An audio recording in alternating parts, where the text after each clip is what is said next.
Hey, good morning. Yes, it is. It is Wednesday, March 26th. So, what are we going to talk about today? I thought we'd touch base on both what you said, Mark, and what you said, Randy. And that is, it's all kind of in the same package, how we treat customers. So, hang tight.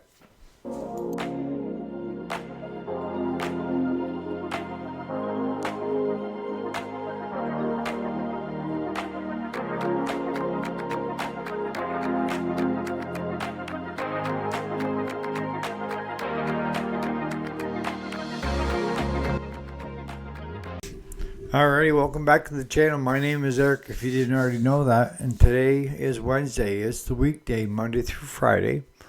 And what we do is we cover business, right? So today we're going to follow that line of how do you treat customers? Whether it's new customers, old customers, and should you give new customers breaks and stuff? And the answer is yes and no. I can tell you right now that if you're offering incentives for new customers to come at a cheaper rate that you're billing your regular customers are going to be pissed. This goes back to, I remember DirecTV did this, is they were charging, let's say, $149 for customers that had been with them for 20 plus years. But yet, for $99, a new customer could get the same package. And what it did for me is, I said, what the hell? Why are you giving $40 off, $50 off to a new customer and you're not willing to take care of your old customer? See how that can backfire? So the last thing you want to do is come across being that way to an old customer trying to get new customers. So let's start with first people not showing up, as you said, Randy. The way we run our shop is if somebody says they're going to drop one off, it's like, okay. And I ask what the make, model, and what they want done. Now, if that thing doesn't show up for 2 weeks, we're not out. I don't do slots where I take customers' machines and fit them into slots. Never have. We tried that in the very beginning and it was a complete failure. Just like you're saying, people don't show up, the machine's not here, we're standing around with our thumb up our ass. So the way we've always run the shop is first in, first out. And the only reason that it wouldn't be first out is if we're waiting for parts, if we have some mechanical issue. But the first customer to get me that unit to my door is the first one that's going to get in and get done, and it'll be the first one to go out the door if we're just doing a normal service on it. And if that customer shows up 2 weeks later, that person is going to be put at the end of the line, not at the beginning. At the end. And you say, well, why? Because that's the way we're in the shop. That too many people will tell you they're going to bring something that night and then not show up.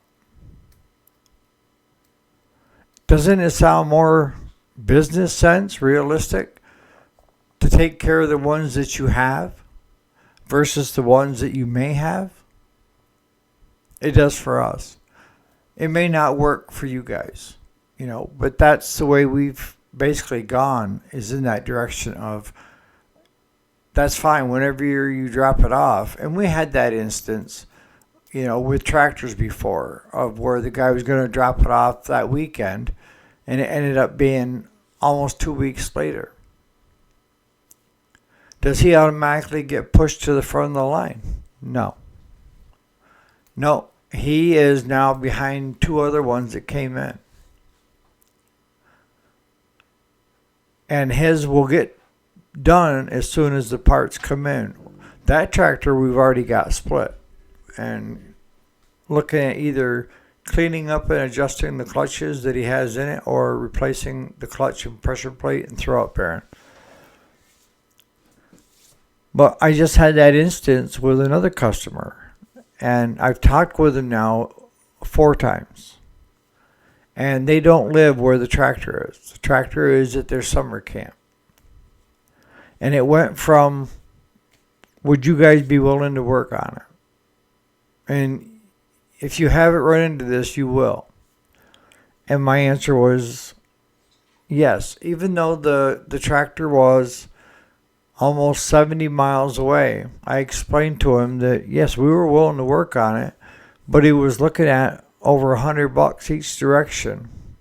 When I say each direction, one direction is picking it up, bringing it back to the shop, and another direction is taking it from the shop back to his location and dropping it off. So he was looking at a couple $100. Anyways, just to go get it and bring it back. And he said he was fine with that. The next call was,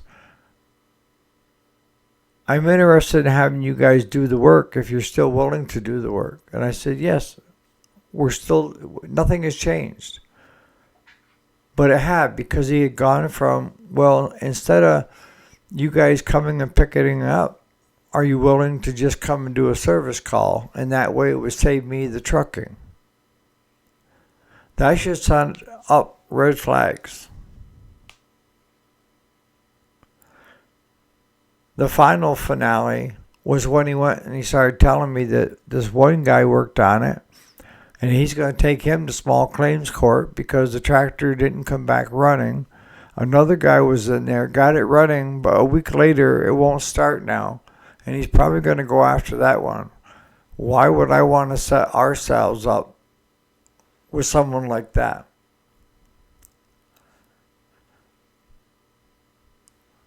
But the other thing I explained to him was, no, we're not doing service calls. Not at that distance. You know, there's too many unknowns. And it's out in the middle of nowhere. So just running to get a part here, a part there would be a fiasco. But the other thing I told him, because he didn't want to do it until the second week in April, was by you pushing back into the second week of April, good chances are we're going to be too busy. And he's like, well, what do you mean? I said, because our business is small engine up to farm tractors. We don't do just strictly farm tractors. And once the grass starts to grow and my customers start thinking summer mowing season, we're going to start seeing an increase in lawnmowers that need to be serviced. They will come before you. And I may be at the point of where I have to tell you, sorry, we just don't have the time to do it. But personally, I've already decided that. I don't need headaches of people that feel everybody's out to get them. If the guy was close by or something like that, that's one thing, but not at that distance. And it sounded like, someone that had a lot of fears that have been taken advantage of or felt they've been taken advantage of. And I'm not going to walk ourselves into it. But getting back to what you said, Mark, should you give a discount, cheaper parts? No. You can do what I do, and that is, if someone gets their machine to me before April, because that's usually the slow time is up till April.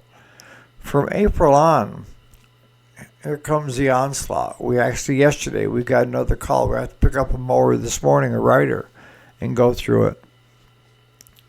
I give those customers, new and old, a discount for having it to me before April 1st. No discounts for the regular season because we're swamped. And then again, I give a discount in the fall to new and old customers that want to have their lawnmower serviced in the fall so that I can take out more in the spring. Because like I said yesterday, you have to play the long game. I've seen so many people think they had great sales for like 2 months, and they take the profits and go out and buy toys, stupid crap, this and that, and then they're crying because those lean months where nothing is coming in to speak of, they go under. Had they tucked that money away, because I know I have lean months, so when we're making money, good money, I'm tucking it. Why am I tucking it? And when I say tucking it, I mean either putting it in a savings account, forgetting it's in the checking account, or cash in the safe. One of the three. And I do that because I know there's lean months coming up. And Mark, you don't need to have anybody. If you're a one-man band, you're a one-man band. You aren't going to be able to take on as many units. It's best to have two. But if you have two, that means one is an employee. And you're going to have to deal with all that. The other option would be to find someone that's a good mechanic and partner with them with a new venture, and you do the customer service side and have them do the mechanical side.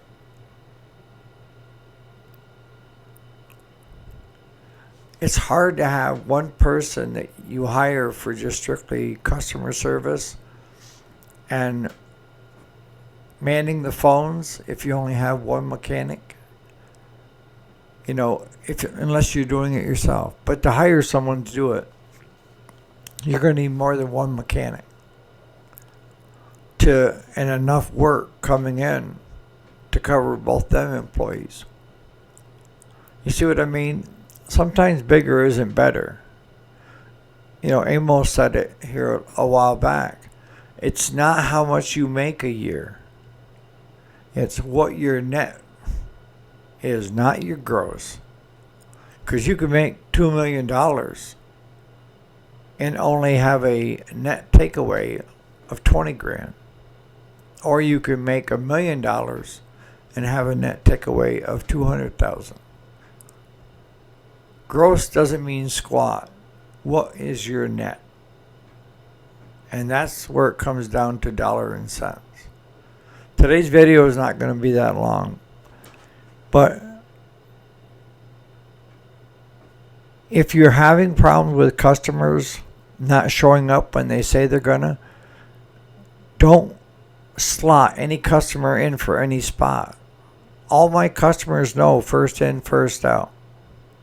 So the way it's always been since '07. And that works. I don't have a book that I open up, say, oh, I've got an opening here, opening there. No, it's if the quicker you get it here, the quicker I can get it done and the quicker you can get it back. Until we get to a point of where I think we're not going to be able to get to it within a couple weeks. It's not that I won't take it. It's just I explain to the customer it may be a couple weeks before you get it back. But if you don't drop it off, it could be a lot longer. You see what I'm saying?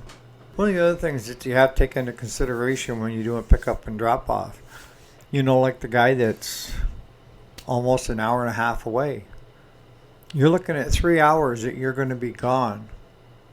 And that could be money in the bank if it was shop time. If you got stuff sitting there, is it actually economical to leave the stuff that you have on your plate to go 3 hours out of your way to get something else there to work on?